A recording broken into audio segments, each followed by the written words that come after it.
Good morning, afternoon, whatever it is, folks. Sorry about that.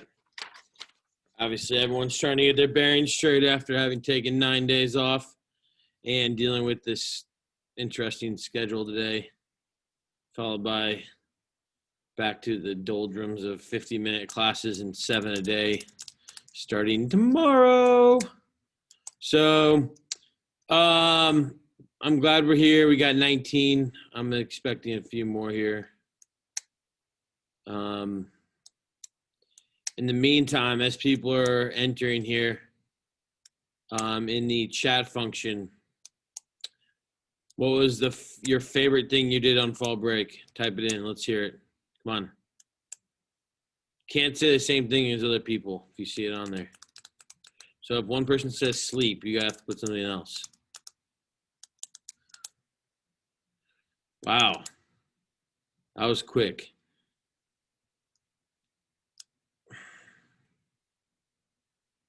Whoa, went to Lake Tahoe. That's cool.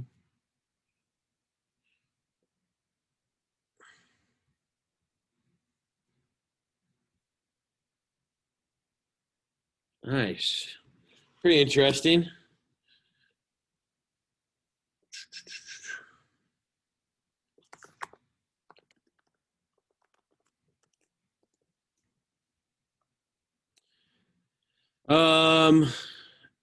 Stayed up till 5. That's not super healthy. Oh, Sam Sewell, where'd you go in Michigan?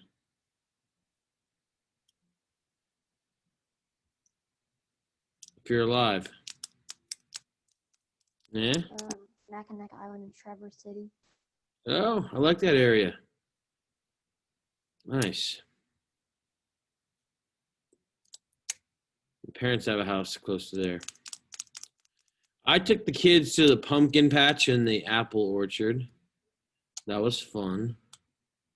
And then we won a lot of tennis. So I have 2 more big trophies. We won regionals and we won semi-state. So we're playing in the state finals on Friday. State quarterfinals on Friday, and then if we win that, we'd play home here at 10-2 on Saturday for the semis and the finals. So it's pretty exciting. 10 years in a row, we've gotten this far in the tournament to the final 8. So something definitely worth celebrating on my end. But that does mean that I will be out Friday for sure.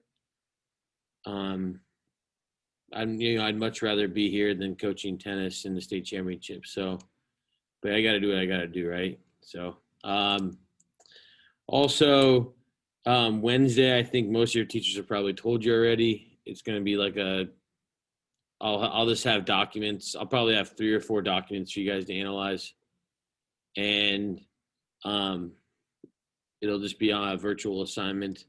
There'll be no Zoom on Wednesday, and then the lecture for this chapter will last at least all day tomorrow and maybe Thursday, just because there's so much stuff to go over. I usually spend at least 2 weeks on this chapter or more. It's got lots of fun stuff to look at. So I'm still trying to figure out what I'm going to cut and what I'm going to use in another chapter. So, because the stuff towards the end, like the Enlightenment, we'll come back to that before we talk about the French Revolution. So it's all good. Okay, looks like we're not going to get any more, so that is fine with me. I'm going to go ahead and take the screen share. If your name is Owen, if you could actually respond to the question that I asked you in the private chat, that'd be awesome. I'm curious. Yeah. All right, so here's what we've got going on here. So hopefully you guys read and took notes over chapter 18. I know it's a long one. And it just kind of briefly peruses through some of the more, let's say, like game-changing events in history, like the Renaissance or the Reformation or the Age of Enlightenment or the Scientific Revolution. All those are going to lead to things like the the Industrial Revolution, which we're still in today, and a lot of the social movements that we're still fighting today. So anyways, this is really, I think, entrance into what I would call like our more modern world here. All right, so we've got the Chapter 18 notes quiz, which you guys click on here. It's very self-explanatory. It's 15 points. I'm obligated to give you a lot of time to do that, so I will. But the other thing I want you to do today, just get started here, is I want you to read the intro and then portions of Martin Luther's 95 Theses. And then you're going to take 10 of these. You're going to translate them into your own words in a text box response. So just put your name, and then you can pick whichever 10 you want to. So I will, what I'm going to do is see if I have it right here. Yeah. So this is a portion of the 95 Theses. And this is kind of the intro right here, the background. Why is Mr. Brunette having you read this? Well, it's one of the more famous documents in history, but also, you know, my dad's name is Luther. He's a Lutheran minister.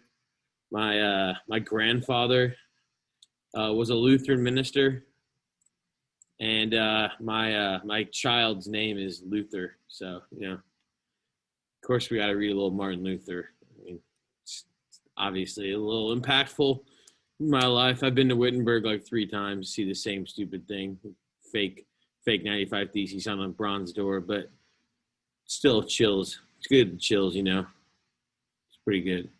So read the background. You guys can see there's a handful of these. Let's say I'll translate one for you. Let's say 47 right here. Christians should be taught that the buying of indulgences is optional and not commanded. So in my own words, I would say Christians don't need to buy these pieces of paper called indulgences because they are nowhere mentioned in the Bible. Now, obviously, I have a little more background knowledge on this stuff than you might have, but that's what it would look like. Okay, so I just did 1 out of 10 for you. Let's do a second one. Let's go to 54. Wrong is done to the word of God if one in the same sermon spends as much or more time on the indulgences as the word of the gospel. So what that's saying is, if a preacher preaches in his sermon about buying indulgences, then he is a fake, a quack. Now, it might not be that literal. I might just say like, a pastor or a priest should not spend time talking about selling indulgences. They should talk about how people can get to heaven the right way. And that's what Martin Luther thought. Okay, so we'll be ready to discuss this a little bit tomorrow, hopefully. I don't think you'll have trouble doing 10, considering I just did 2 for you. If there's words you need to look up, like you're not sure what a penitent means, or unremitted, those are things maybe you need to look up. If you don't know what an indulgence is, look up the background on that. We'll definitely talk about it tomorrow a little bit. Yeah. Okay, so that's what I want you to do this evening. This quiz should probably take you like 15 to 20 minutes. It's 15 questions, and then this should take you maybe 20, 25 minutes max, go or less. I know this isn't going to be very long. One thing I want to remind you of then, just since you are only, most of you are freshmen, if not all of you, make sure you take a look at this right here. I did put on the homepage the calendar, or not the calendar, but the new schedule. So every Monday, we're going to be following this kind of weird schedule we just did, where you guys got a 40-minute lunch, which in a passing period, which is crazy. Because if you look when you get back here, you're going to be getting 25-minute lunches. And I just went down, they have the desks numbered where you're going to be sitting, like everyone's going to have to sit in the same desk in a row. at lunch, and there's 400 of them, and somehow they're going to get 400 kids through the serving line to eat lunch in 25 minutes. I think that sounds like a miracle to me. So, possible, I guess, but we'll see how that works. Yeah. Also note that the time change is quite drastic. Period 1 starts at 7:20 a.m. tomorrow, and it will be that way from here on out, except for Mondays. So, if you need to reset your alarms, your brains, your bodies, you're going to be doing that with the adults too. We're all going to be dealing with it. So just a heads up there. This class then will start obviously a little bit earlier. So when I say good morning at 11:47 a.m., it'll actually be in the morning. So I'll be right on that. And then you'll notice this is a longer class because of the passing period in between, which is good for you guys. And we don't have a split period. Those are bad. So we're 7-8. I'd encourage you guys to figure out when your lunch is for next week too, because lunch periods can start at 10:14 and go all the way to 12:43. So some of you might be eating a very early lunch called breakfast. Others of you might be getting a late snack. Okay. All right. So that is the schedule.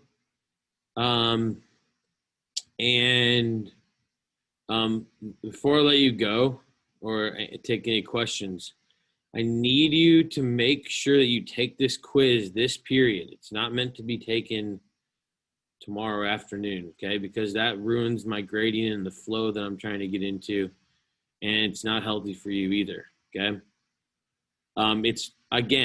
It's straight out of the book. Did you read?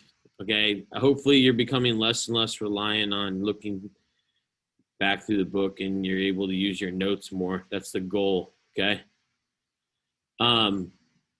By a share of hands on the cool hand raise of functioning thing, did I get anybody actually watch any crash course videos and review over our 9-day break? Yeah, we got 2. They're in the same family.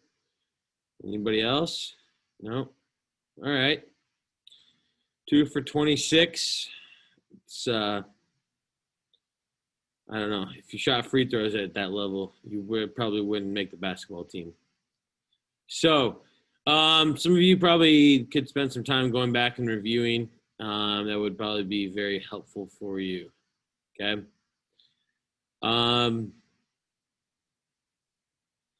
Yeah, because we're gonna have to go back and touch up on a lot of that stuff in April. Okay.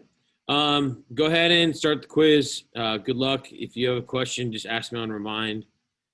And if you have any other questions, stay on here, ask away. If not, we're going to stick to the same schedule this week.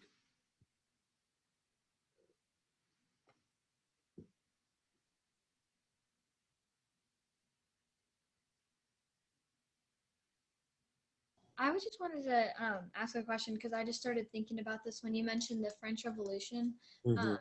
So in the reading, it was talking about absolute monarchy, and did the development of that lead to the revolt of like the French people and how like the king was like 1,000%, yes.